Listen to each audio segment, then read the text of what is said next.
এদিকে পুলিশের সহিংসতার ফুটেজ নিতে গেলেই সাংবাদিকদের পিটিয়েছে। বেশ কয়েকজন মাল্টিমিডিয়ার সাংবাদিকদের মোবাইলে আঘাত করা হয়েছে আর পরিকল্পিতভাবে সাংবাদিকদের উপর চড়াও হয়েছে পুলিশ।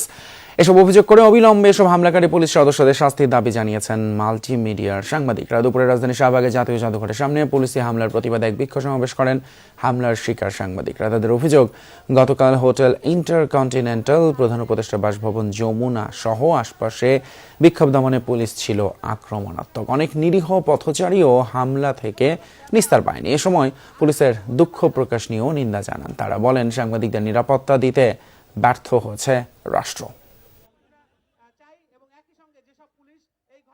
গতকালকে পুলিশ শুধু একটি মুভমেন্টকে ডিসপাস করার জন্য মাঠে কাজ করে নাই, তারা মনে হয় গতকাল সাংবাদিক পেটানোর কর্মসূচি দিয়েছিল। যমুনা টেলিভিশনের ক্যামেরাম্যানকে কিভাবে হেনস্থা করা হয়েছে। একই সাথে আমরা দেখেছি মাল্টিমিডিয়ার যেসব ভাইয়েরা কাজ করেন এবং একই সাথে ফটোগ্রাফার যারা রয়েছেন তাদের উপর নেককারজনকভাবে হামলা করা হয়েছে। গণমাধ্যম কর্মীর উপরে যদি কোনো পুলিশ সদস্য আঘাত আনে তবে তাকে তো আইনের আওতায় আনতে হবে। ডিটারজেন্ট বাদ দিন, ফ্লোর মুছতে লাইজল নিন। লাইজল ডিটারজেন্ট থেকে 10 গুণ বেশি পরিষ্কার করে চিটচিটে ভাব দূর করে। ঘর হয় কমপ্লিট ক্লিন। Lysol clean.